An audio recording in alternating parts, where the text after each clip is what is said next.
Мен Айдарова Саламат Капарова, Ош шаардык билим берүү башкармалыгында мектепке чейинки бөлүмдүн жетектөөчү адиси боломун. Абдан жакшы маселелер козголду бул жерде бала бакча боюнча. Бизде так маалымат бар, өзгөчө жабылган бакчалар боюнча көйгөйдү. Шаарда эми баарыбызга маалым болгондой, бул бала бакчалардын жетишсиздиги. Бул бала бакчанын жетишсиздиги боюнча урматтуу эжеке, кыска сөз сүйлөңүз, жетишпейт.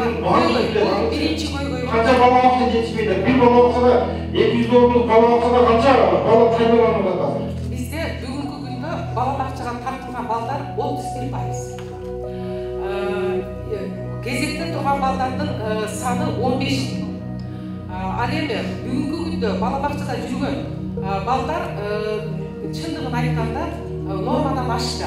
Ошондо эгерде ар бир балага мамлекеттик билим берүүнүн жаңы стандарты боюнча эсептей турган болсок, 80-85 бала бакча куруу зарыл. Бүгүнкү күндө 280 орун. Бул биринчи көйгөй. Экинчи көйгөй, мына туура айттыңыздар. Бюджеттен бөлүнгөн акча мурунку жылдарда 4 миллиондон болгон. Кийинки жылдарда дагы жакшы 10 миллиондон бөлүнүп атат. Бул дагы жетишсиз. Анан ошондой эле мектепке чейинки билим берүүдө ремонт маселеси боюнча мектепте мисалы үчүн краска башка бюджеттен берилсе, бала бакчаларда эч кандай ремонт үчүн бөлүнгөн эмес. 544 сомдон гана ата-энелерден алдагы ыктыяры менен ата-энелерден берилет. Бул дагы жетишсиз. Ошондой эле дагы бир көйгөй бала бакчаларда жана прочий расход дейт. Күнүмдүк бала бакчалардын идиш аяк жуусу, жанагындай кир жууганга, башкага ушундай бюджеттен бөлүнгөн эмес. Бул дагы бир чоң көйгөй. Анан кийин баарыңыздарга маалым, бардыгына азыр ата-энелер нааразы. Аны ачык айтышыбыз керек. Бакча жетишпейт. Менин балам очередке турганына 2 жыл болду, 3 жыл болду. Эмне үчүн жетпейт?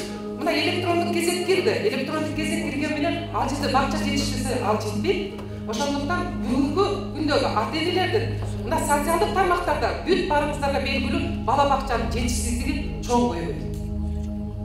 Мектеп канча мектеп жетишпейт? Кечирип койсом, мен бала бакча боюнча жооп берген үчүн мына мектеп боюнча эжеге жооп берем.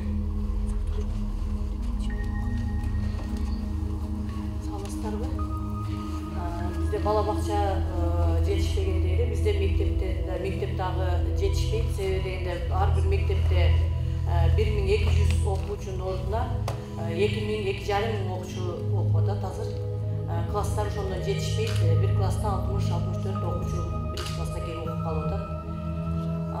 Ошол анан бир мектеп азыр мына курулуп атат, Разак мектеби депчи. Ушул Разак мектеби 3 жылдан бери ошол республикалык бюджеттен акча бөлүнбөй курулуш токтоп турат. Ал эми ошол эле мектептин окуучулары бир мектепте окуп атат да. Ошондо бир класстан жылбай окушат. Азыр ошол мектепке мына Разак мектеби 3 жылдан 4 жылдан бери курулушу токтоп, азыркыга чейин ата-энелер дагы ошо бизде суроолор көп болуп атат да, качан бүтөт депчи. Бул маселени республикалык бюджеттен гана акча бөлүнгөндө гана мектеп бүтөт депчи. Бизде ошондой эле проблема. Урматтуу Айнур Кадырович, мына көрдүңүз. Биз Ош шаары өзүнүн шаардык бюджет эсебинен мындай камсыз кыла албайбыз да, 50 жылда да. Өзүңөрдүн бюджетиңерден деле койбогондо көп нерсеге койгондой акча бөлүнбөйчү. Ошол нерсени сиздер мына Гарманова, мэрия көбүрөөк маселе көтөрүп, мындай бала айнабыз деген кайда дейт го. Айтпай, ушул айтпай жүрө берсеңер, билбейт да, акча бербейт да. Мына бир бала 600 орунлук мектепте, 600 орунлук мектепте 2,5 бала окуп атат деген нерсе. Бул эмне деген нерсе туурабы? Мүмкүн көпчүлүктүн ой эркиндигинде канча мектеп дефицит, балдар дефицит болсо, бала бакчалар. Ал жердин жетекчилерин ошончолук пайда болуп дегенде ар кандай ойлор кетишти да. Ошончо канча көп айтсаңар ошончо чечиле берет маселе азырчы. Жогорку кеңешке барыш керек, башка кылыш керек, мындай бөлүнгөн аракет кылыпчы. Сиздер канчалык көп жаап кылсаңар ошончолук мындай кичине болсо да 1 жылда 90 бирден мектебибизге бюджетибизге жардам берсе, биздин шаардын бюджетинен мына мен 2-чи жолу салыкта депутат болуп атам. Аягын тартсам биягына жетпейт бюджет чынында.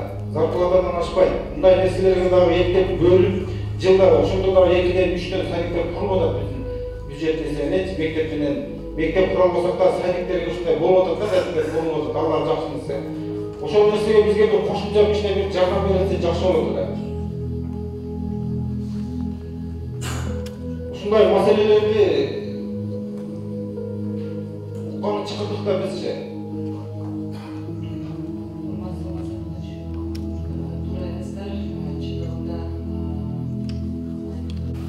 Kuruluşu bundan 31 yıl burada başladı. Bütün yıla mektepleri var. 31 yıldan beri en az.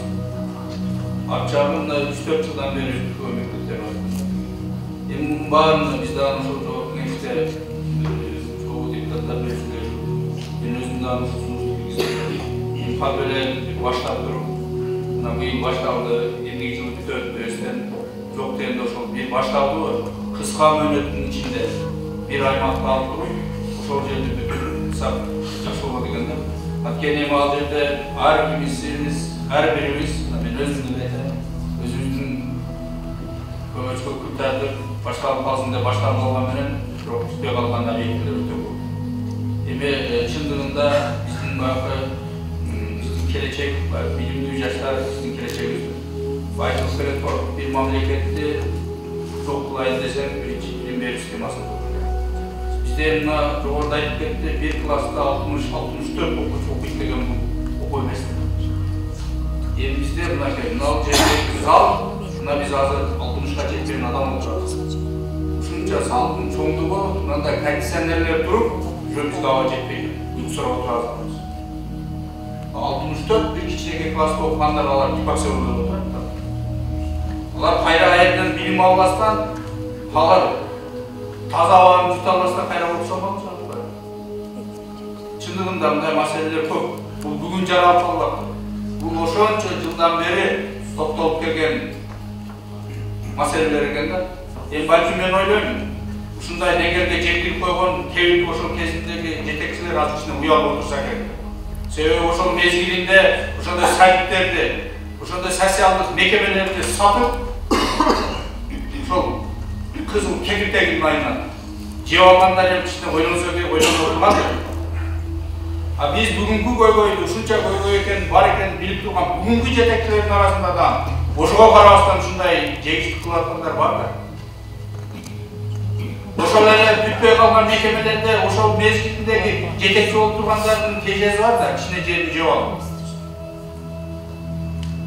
Ошонун баардыгына мындай убагында, кезинде айтып деп турганыбыз жакшы. Мен атайын ушундай маселелерди чогуу сиздер менен угуп, ушул балким мен да укпай калган маселелер болсо, жогору жакка жеткирейин деген максатта келдим. Мен сөзсүз түрдө мындай бул маселелердин баардыгы жогорку кеңеште көтөрүлөт. Бул эми негизинен баягы мектеп жок десе, сайт жок десе деле билим берүү министрлигине такала берет экен да.